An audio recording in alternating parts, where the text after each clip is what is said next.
Sheriff Demings, thank you so much for joining me on Culture Chat today. Thank you, Mimi, for inviting me. I've been looking forward to coming on the show with you. Yes, well, we have gotten to see you so many events over the years, so I thought, it'd be great to actually finally sit down and have a chat with you and learn a little bit more about the fact that you can do more than just cut a red ribbon, which is what we see you at a lot of openings and celebrations, but you are pretty much Central Florida through and through. I know you went to Jones High School, you have been the sheriff for since 2008, but also you were part of the Orlando Police Department before that for over 20 years, and now, of course, you're on to your next adventure, which is candidacy for mayor. And what really drew you to public service? Because this obviously started pretty much right away.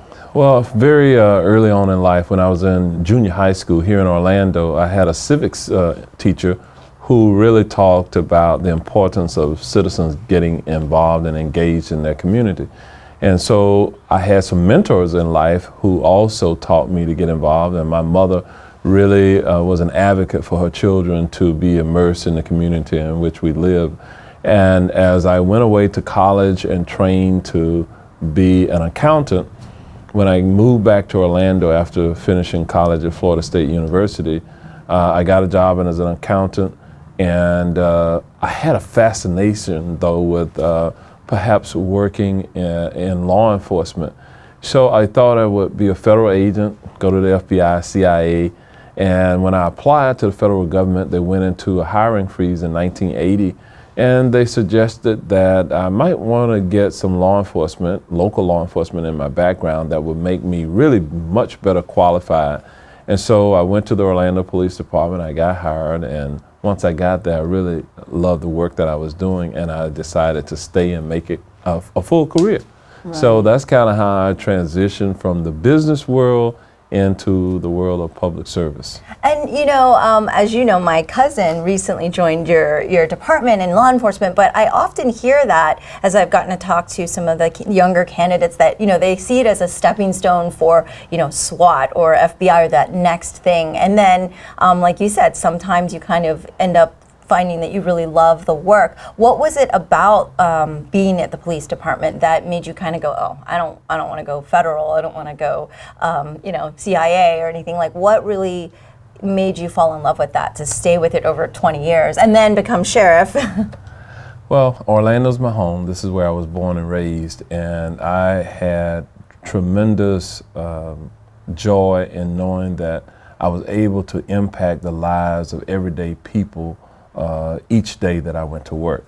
And during my career with the Orlando Police Department, I started out as a patrol officer, and I was able to work my way up through every rank. I held every rank, and ultimately, 20 years ago in 1998, I was appointed as police chief in Orlando.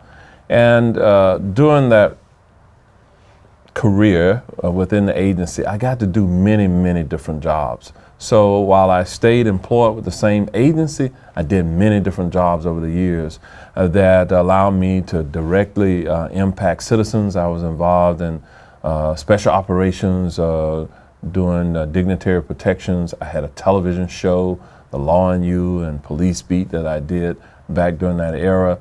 I got to be a hostage negotiator. At one point, I was commander of the special teams, including the SWAT team, and I kind of commanded these high-risk incidents that we were involved in as an agency. And so I received tremendous reward from just being able to help people where they are in life, regardless of whether they were poor or they were rich or they were middle income, regardless of their cultural background. I got to travel, meet kings and queens and other dignitaries throughout my career, and I just found it to be fascinating. Met my bride within the agency, and so we came up through the ranks together. Yeah, yes, and of course she's has a story of her own, of course, yes. A lot of accolade and public service as well. But I'm fascinated because you've given me so much to think about here, but maybe you can pick like one of the craziest situations you've ever been in. I mean, you just talked about hostage negotiation and all these other things. I mean, was there something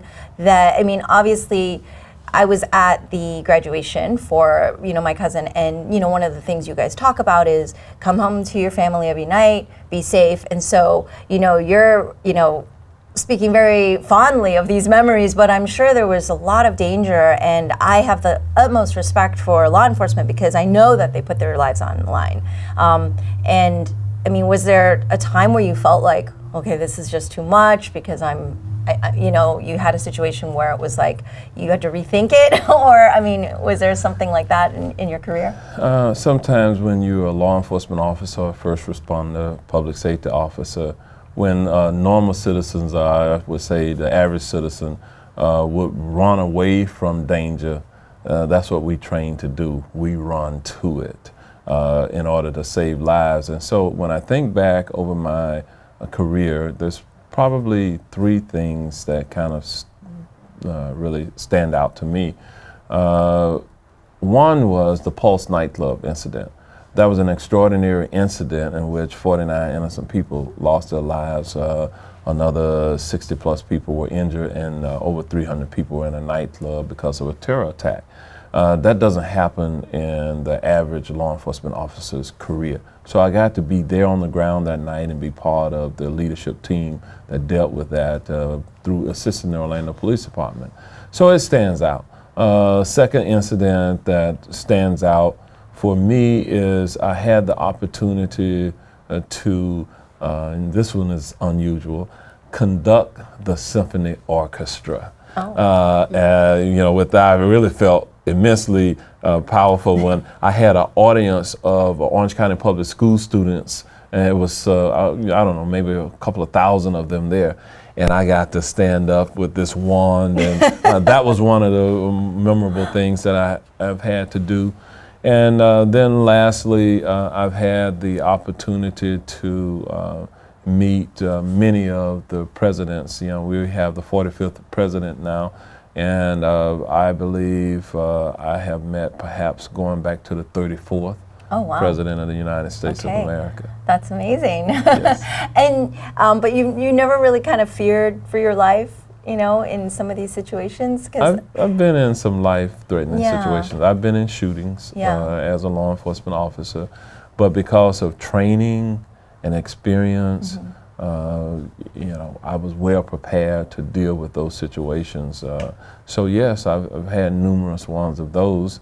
I ride motorcycles, and I rode a police motorcycle at one point in my career, and probably the closest I came to having a near-death experience was riding a police motorcycle. And I survived it. I didn't go down on the motorcycle. I thought I was about to go down, but I rode it as I had been trained to do. So I've had just an illustrious career where I've been interviewed in various places. Washington, D.C., I've been on national television many different times during that period of time. And so when you think about a career and really the diversity of the type of career that I've had, some people probably wouldn't see it as a business opportunity. I get to interact with business people. I get to run a $250 million budget as sheriff. I get to do fun things like this. I get to talk and interact with children through children's programs. As a law enforcement officer, I had the opportunity to run a community center in Paramore when I was a police sergeant.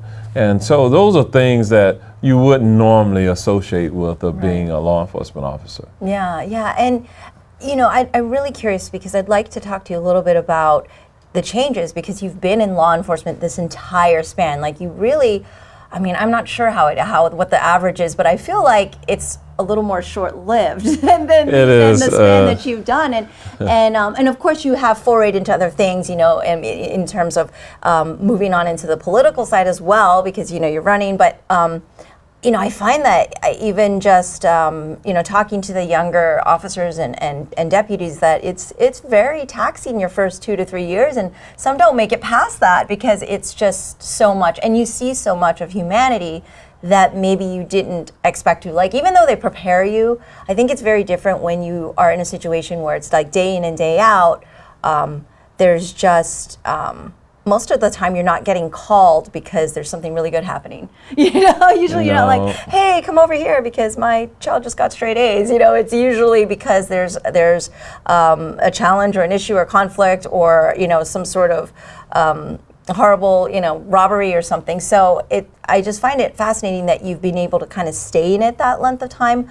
And I'm really curious what the changes have been like, because you talked about 1980 and police officers, and you were so kind to me earlier off air, like telling me I wasn't alive then, and I was. But I remember when I was young, they would have police officers or deputies or sheriffs come in and talk to you in class, and the kids then had this like reverence towards the star, and you had kind of this really great relationship in terms of how we saw officers. And I know now with this generation there's so much dissonance, because I have talked to other law enforcement on my show before, and of course with the boom of social media, we're able to see and feel and touch and hear so much more. So there is that dissonance with police shootings, and I don't feel like there's that reverence or that respect and that bridge between community and law enforcement. And so I wonder how, one, you've seen those changes, and maybe what caused those changes. Is it a lack of training, or is it just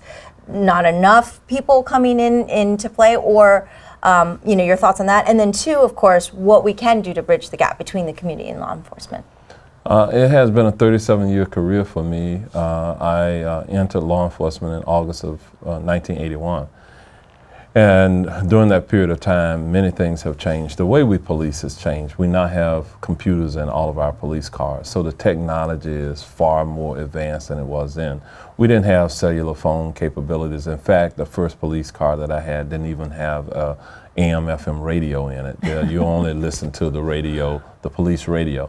Now our cars all have radios and CD players and computers and other technology built into the vehicle. So that's a major change that has influenced the way we respond to calls for service. But also I have seen somewhat of a shift in how we interact with the public.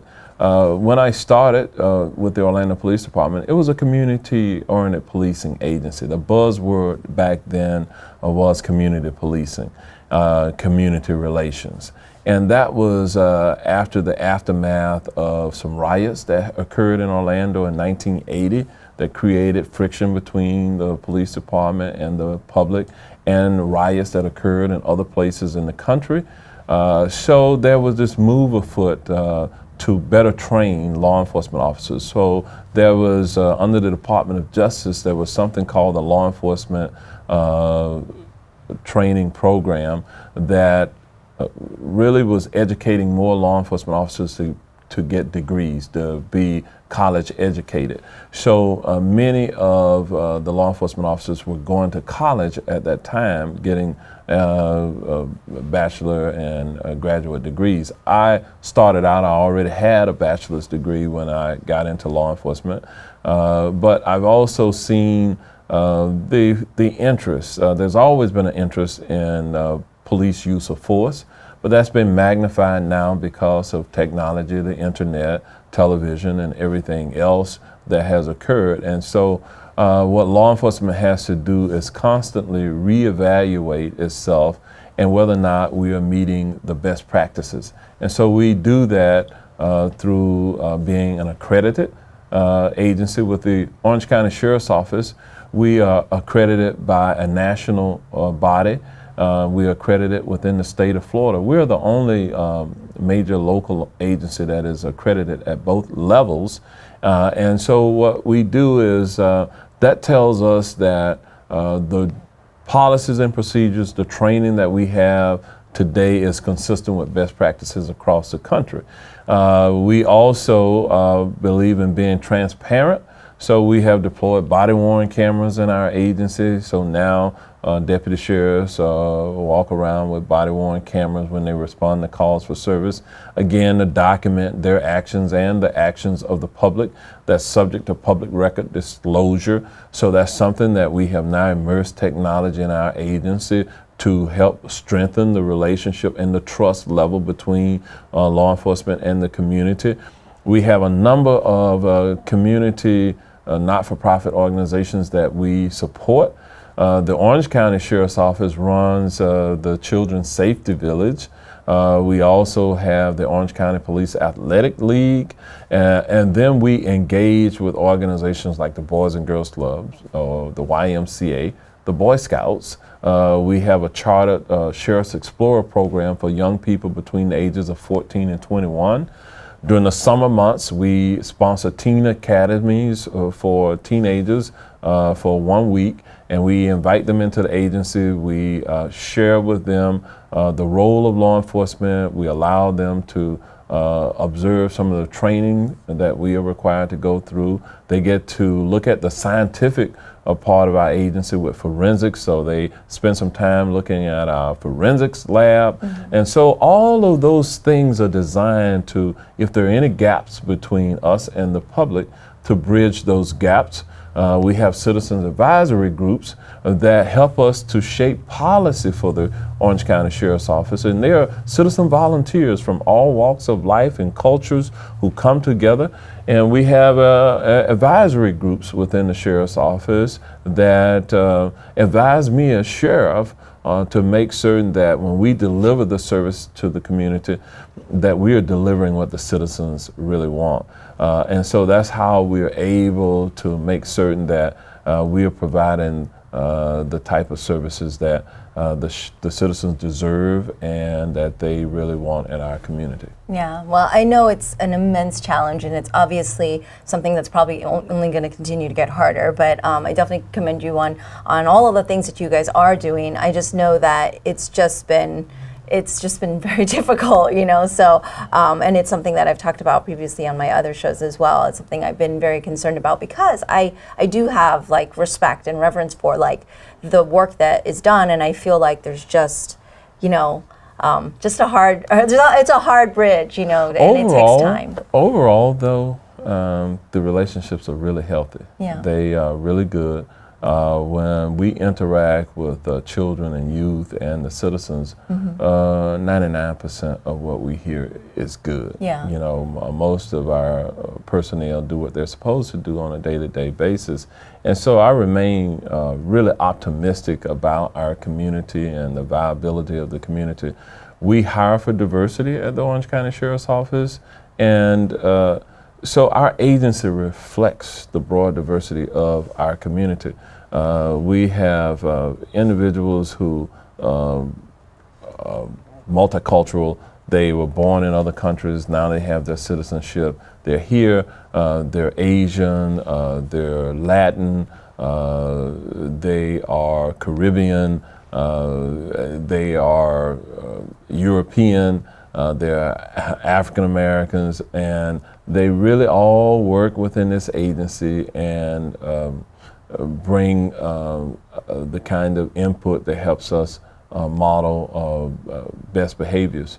They are diverse even in terms of religion within our organization, and so sometimes to ensure that we have the right sensitivities, I do have, for example, an Arab American advisory group. And when we talk about a lot of stress and sometimes misconceptions about the threat of terror, you know, I have these advisors that work with us to make certain that we have the right sensitivities in everything that we're doing. Yeah, perfect. And what do you think one of the biggest challenges in maybe the last few years that you've seen in terms of Central Florida is facing? Like, I know that we have, one of the things you discuss on your site is that there's been a big reduction in crime. Was that one of the higher issues that we're facing in Central Florida, or what is really one of the things that you guys have had to go, okay, this has got to stop or has to go down? Like, yes. Well, personal safety is always important to all of us. We want to make certain that our families live in safe communities, that they're able to have a high quality of life, and so addressing crime or public safety is important. But in terms of our community, we are seeing historic lows now. For the decade now that I have been sheriff, I've seen a continuous decline in crime. So we're at historic lows, but for the individuals who may be a crime victim, you cannot solve a crime problem if you don't address social issues. Like if people are unemployed or underemployed, sometimes they resort to other means to survive and take care of themselves. If you don't address housing issues, if you don't address healthcare related issues, many of those things can sometimes impact the overall public safety of a community. So when I look around, perhaps we have growing pains. When we are number one in growth for Florida metropolitan areas, we're number one for tourism visits. We had 72 million people visit Orange County in 2017. To try to put that number in perspective, Las Vegas, according to the Forbes magazine about a month and a half ago, they did an article. Las Vegas had 42 million visitors. About 3 weeks or so ago, I was in London. London had 20 million visitors in 2017. And here we are way at, up at 72 million people. Well, people would not come here if they didn't feel safe. But with all of the growth, all of the visitors, it has created a lot of stress on our roadways. So we have traffic congestion. We have a deficit of affordable housing here in this community because we're seeing so much growth. And we're seeing now where the median home values in our community are approaching $250,000. In 2016, the median home values were $224,000. 2017, that number is continuing to edge up in 17 and 18. So in order to afford that, it's expensive. It is said that in order to afford a 2-bedroom apartment here in Orange County, your total household income needs to be at least $21.21 per hour, when 35% of the people who are in our county make less than $35,000 a year. Yeah. We have people who are chronically stressed in terms of their ability to afford rent. So we have a deficit of housing, affordable housing stock, which is forcing our workers and people to move to other counties and drive into Orange County. So we cannot solve the transportation related issues and congestion until we really address affordable housing. And to address that, you need to address wages. We need to get wages up. So our community, while it's a vibrant community, there's a lot of positive things happen here. We've got to manage this growth in responsible ways, connect people to their health care, make health care affordable. We've got to connect neighborhoods and really centers of growth better than what we're doing now in order to get people out of cars and get them into mass transit systems. So that's really the exciting part for me. You know, while I've spent these 37 years as a public servant, primarily within law enforcement or public safety, I'm looking to really broaden out now to be able to make broader decisions that will be able to impact this community in positive ways, not just today, but really in generations to come, 80 years from now. So sustainability is very important to me. As we grow, we've got to protect our environment to make certain that we are adequately preparing for the demands for water, for energy, for clean energy for years and decades to come. So we are going to have to make decisions now about how we do all of that, and it's going to cost some money. And so as somewhat a local government expert, I have many ideas about how we're able to do that by making ourselves more efficient, taking the dollars that we do get from taxpayers and making certain that we are using those dollars to the best extent possible, where we eliminate government waste without increasing taxes. Let's take the taxes, revenues that we have and utilize them more efficiently. Yeah, well, I love everything you just said, so I'm on board. Yes. And is it kind of, because you're obviously very passionate about it, and from, foraying into from law enforcement into a completely different realm, really. I mean, even though you've been elected, of course, as sheriff, now you're running for mayor. Is it because you see all these growing pains? Like, what kind of sparked that decision? Or did everyone just go, I think it's time? Because I know a lot of people are. It was a little bit of both. After I was reelected for the third time as sheriff in 2016, shortly thereafter, a number of people came to me and suggested that I consider running for mayor. And I really had no interest in that because I felt like when I would finish that term of office, I would have been a lawman for nearly 40 years. And I said, well, maybe I'm going to do something entrepreneurial, start my own business and do some things. Over the years, I've had some little small things that I was doing entrepreneurial related. And again, I told you when I started out, I was in the business world. I was, an accountant. And so I shifted. But in between being the police chief, I retired from Orlando PD 16 years ago. And for the first 6 years, I was deputy county administrator. So I worked on the county side. I was a political appointee by the county mayor. And my job really was to work with the mayor to run all of county government, all of its services. Although I had the public safety functions that reported directly to me, I really had to learn about managing the entire county's operations. So for the last decade, the last 10 years, I've been sheriff here in Orange County. So as mayor, in some ways what I'm doing, I'm going back to the same building, the same floor that I worked on for 6 years before I was sheriff. And so I know the inside perspective about running county government. I know the outside perspective. I know the municipal perspective because I spent 21 years working for the city of Orlando.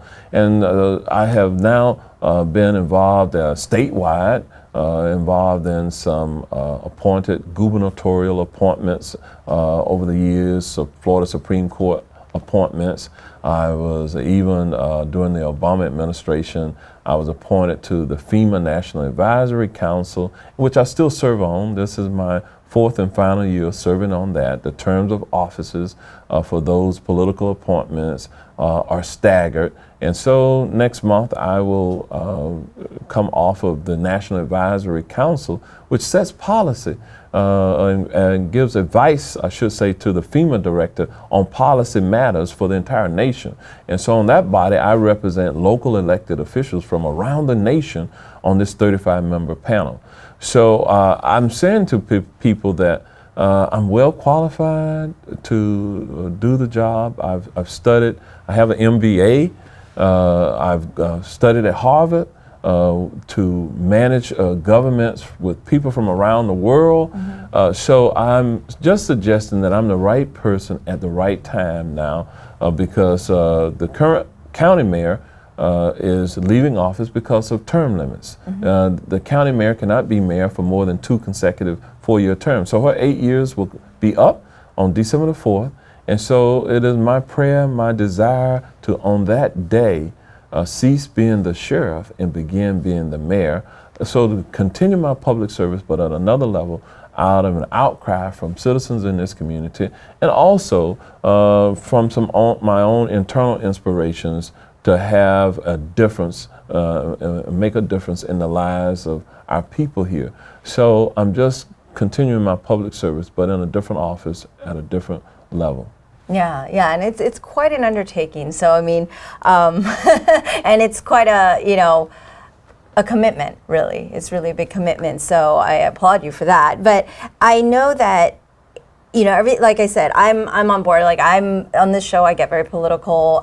Yes. I'm not enthused about our current state of the country and a lot of the decisions that are being made. I think in Florida, especially, we are in such a special, unique place because we're often the decider of a lot of federal, national elections. We're often, that swing vote, quote unquote. And so in Central Florida, I think we're also in a really unique position because, like, if you really hone in right in the middle of Central Florida, there's a lot of these values of diversity and, green energy and sustainability and a lot of these things that you shared with me today. And then it's like if you move a little bit out of Central Florida, but still Central Florida, you have like completely opposite views, and so I definitely see that you're going to be jumping into Oh, yes. quite a bit of a dissonant, a challenging situation, and I know that when you sit and you discuss with your advisors and everybody, and you're all like, well, this is all what makes sense, but then the reality hits of like when you're actually in office, because I think you're gonna be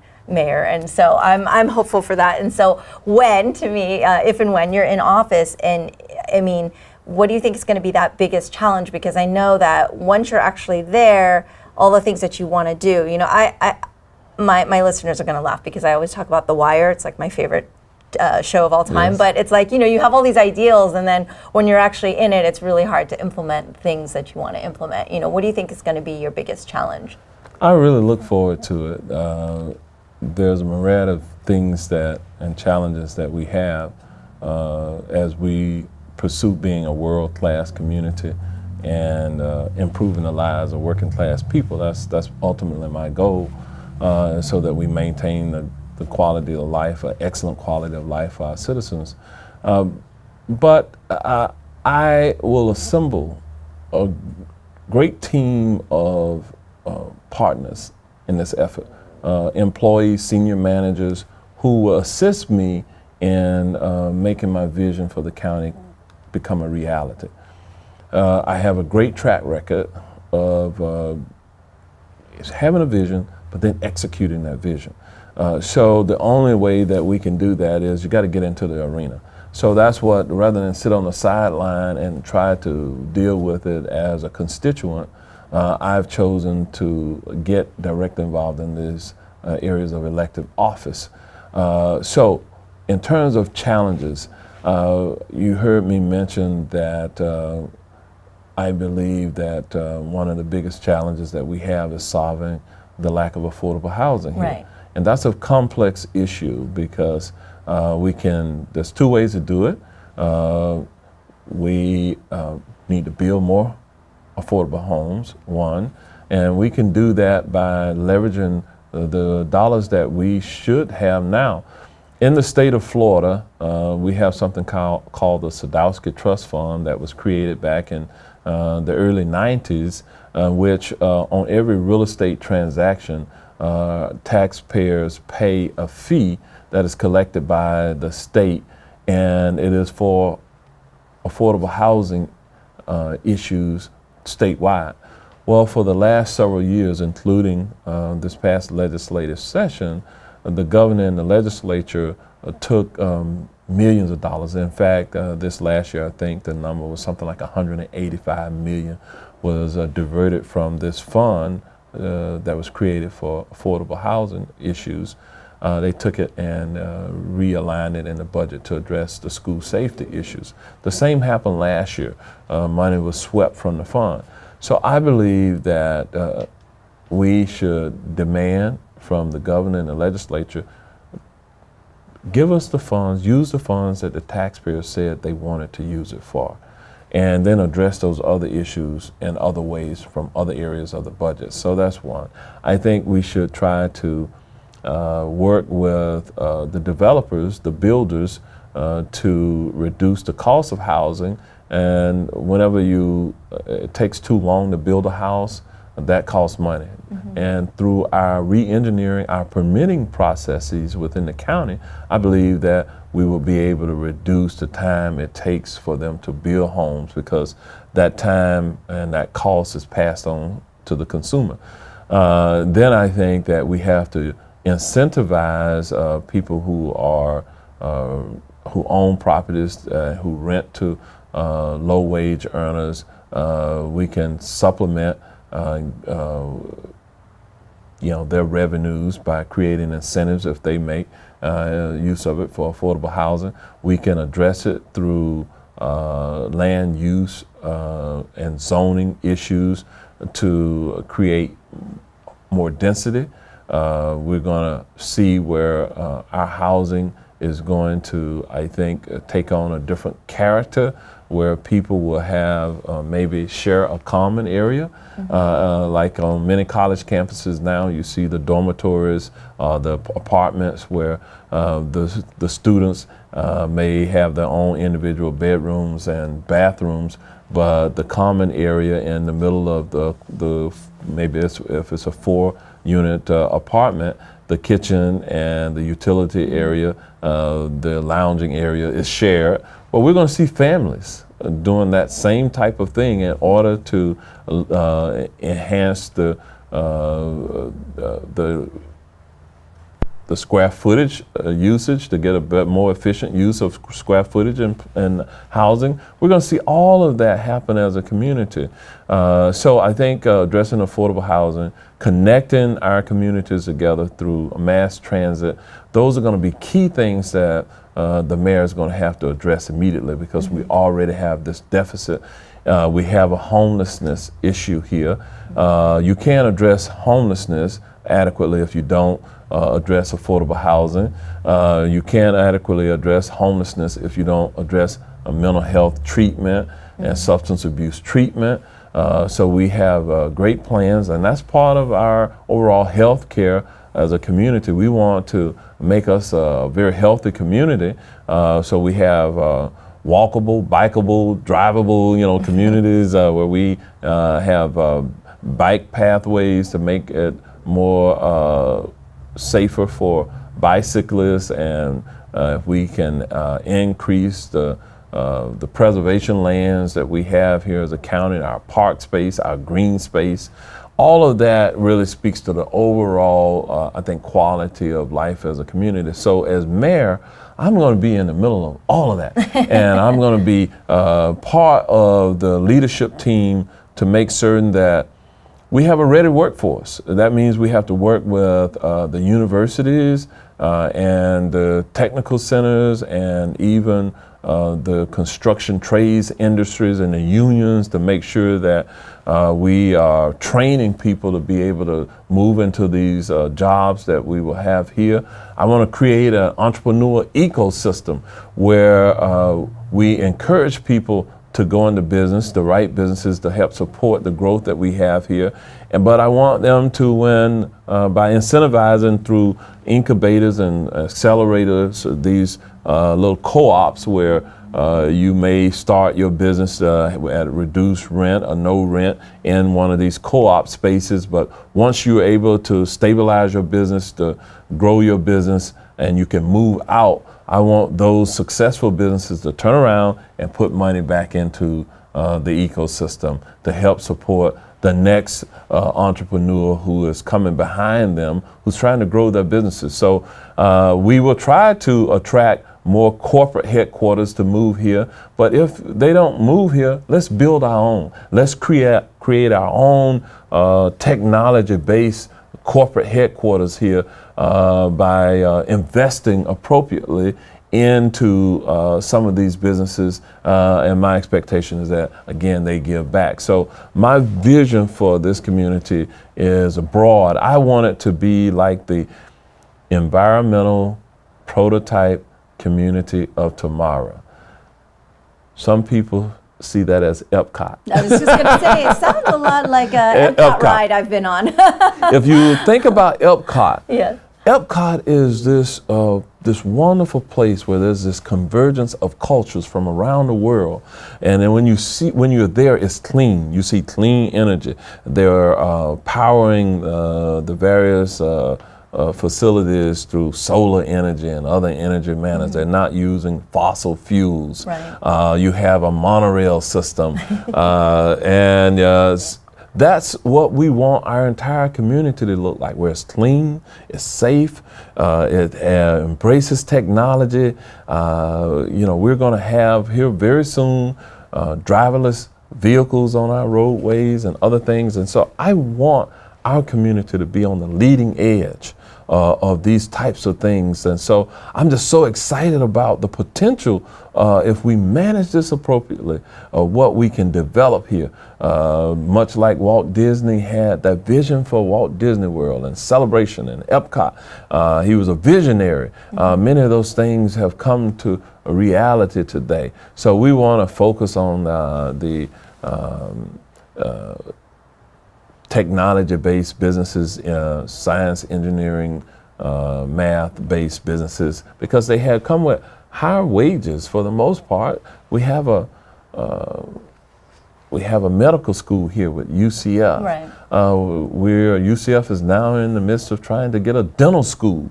All of those things are really wonderful for our community. We want UCF to become more of a research in the medical city that we're building here. We want research to really take off.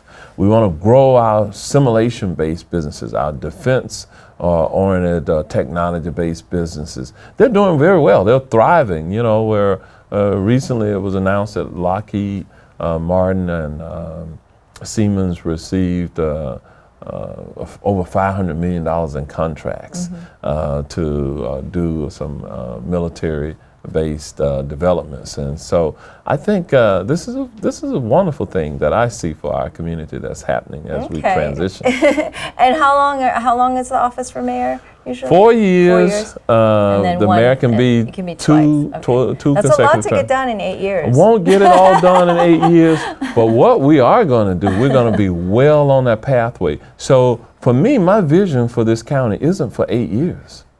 It's for 80 years. Right.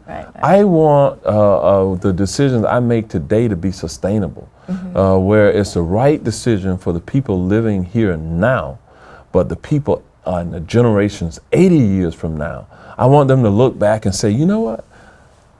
The people who made these decisions 80 years ago created the kind of foundation where we are able to enjoy this style of living that we have because of the decisions they made to protect the water, protect the environment.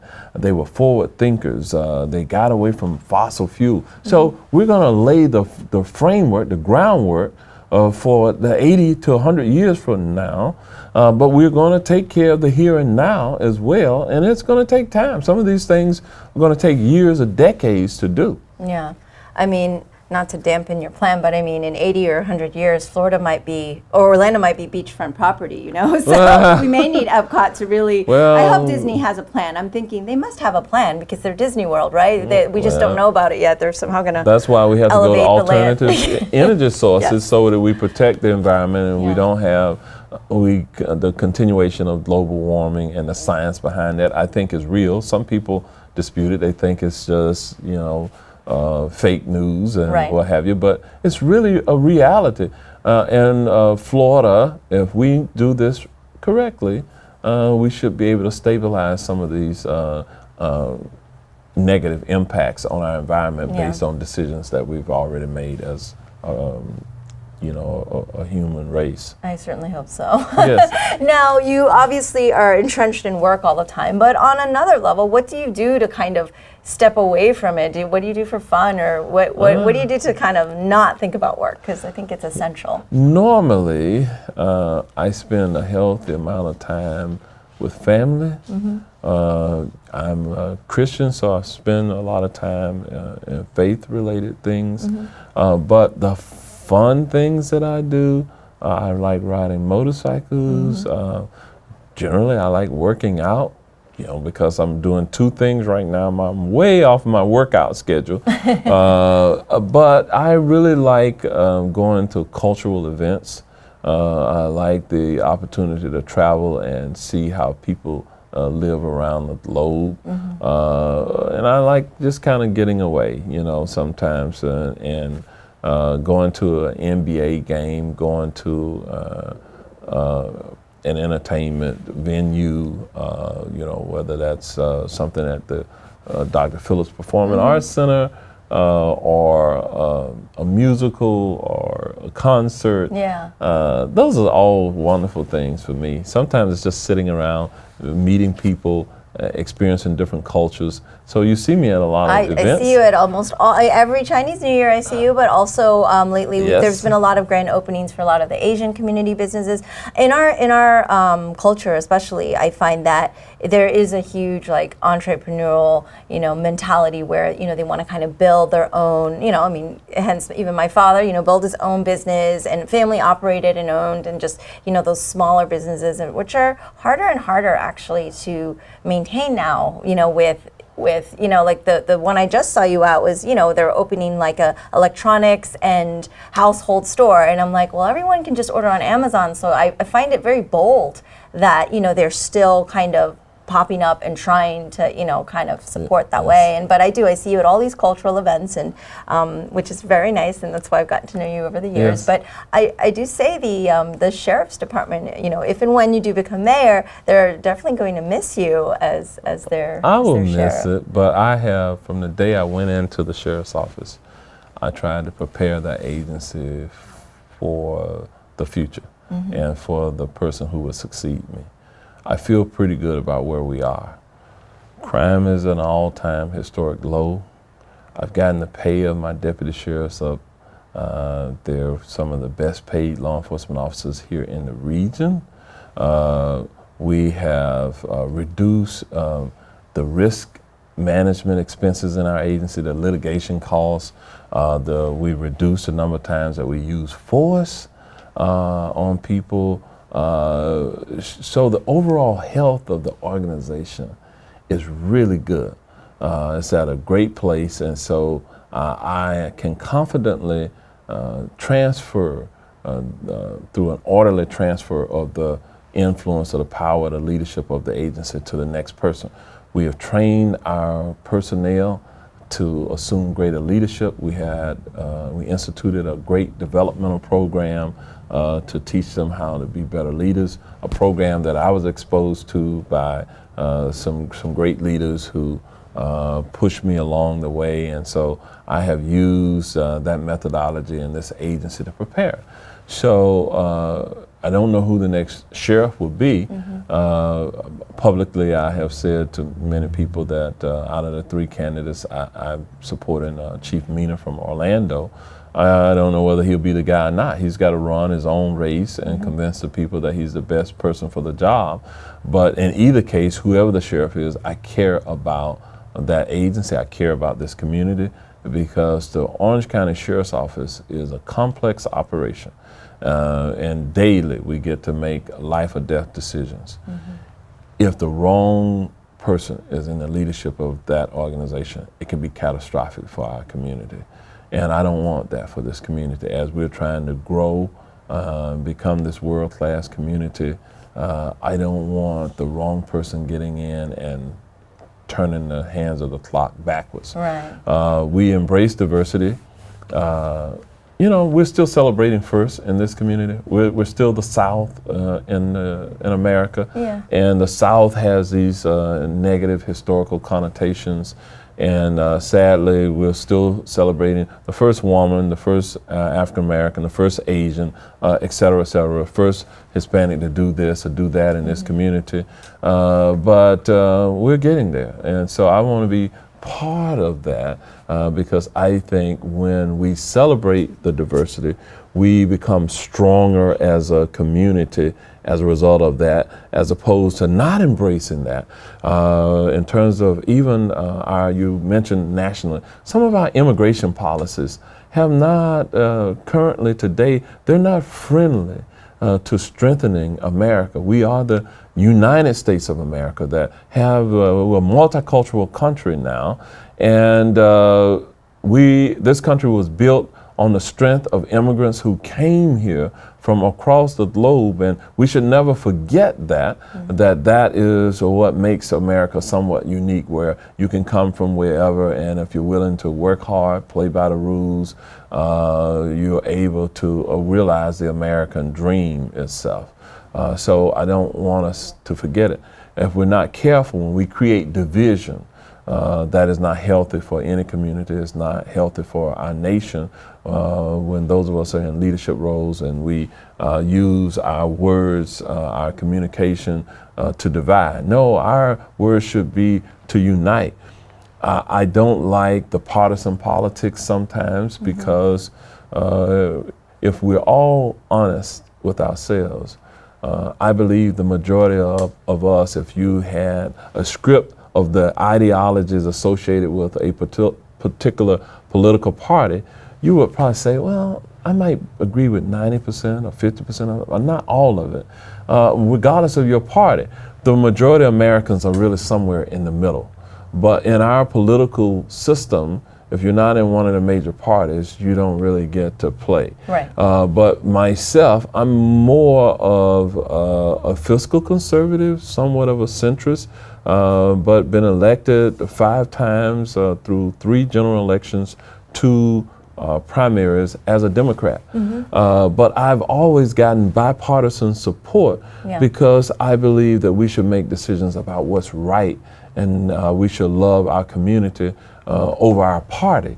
We should love America over the party, and we should bring us together. So, but because of who we are, we have certain fundamental beliefs about our system of government, and we'll see how it all turns out. It's hard to disagree with anything you say because, of course, I'm on the same page, with immigration, and very frustrated with everything. And I know you have to go, so we're going to wrap up. But I did want to mention, since you're talking about immigration and even migration and whatever, but obviously Orlando, especially Central Florida, we've had this big problem with post-Hurricane Maria and our fellow citizens of Puerto Rico coming in and having just so much difficulty. And hopefully that starts to get resolved, but that's probably something that will be on your plate in the near future as well.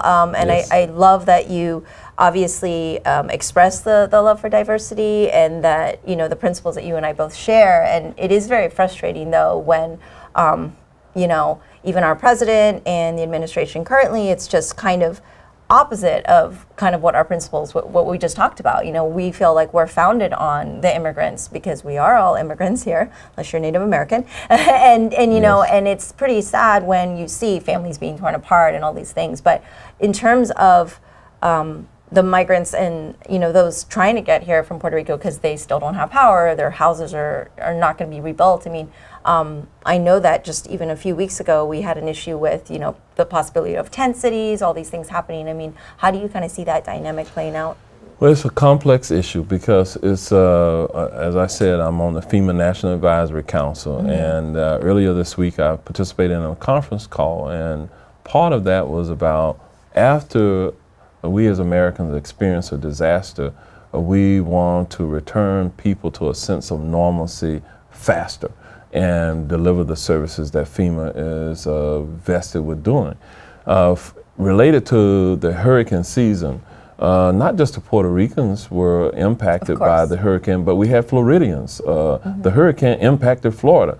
And so the state of Florida and our residents were entitled to certain services for our normal Floridians. Right. And then it was kind of exacerbated by the fact that we had people who migrated here from Puerto Rico as evacuees, and we already, as I touched on earlier, had an affordable housing stock crisis that we were dealing with. So we had people on waiting lists who were already waiting in line for 2 to 3 years to get into some type of housing. So then you have people who were coming here. FEMA was dealing with the migration of those who came from Puerto Rico to create temporary housing for them. It's approaching a year now where they were provided housing, temporary housing, with the idea that some of them would move back to Puerto Rico at an appropriate time when their homes were repaired and power was restored on the island. Unfortunately, it's a complex issue on the island because they haven't been able to move back, some because of unclear titles to land. Puerto Rico's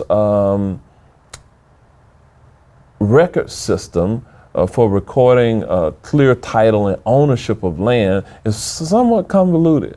And so with the federal government, in order to provide funds to rebuild and do certain things, they are seeing that there has been question over who owns the land where some of these houses were destroyed. And so that creates a problem. So some of these people can't go back because their houses haven't been replaced. Some of it is governmental red tape. Some of it is the politics associated with the island itself. There's a myriad of challenges there.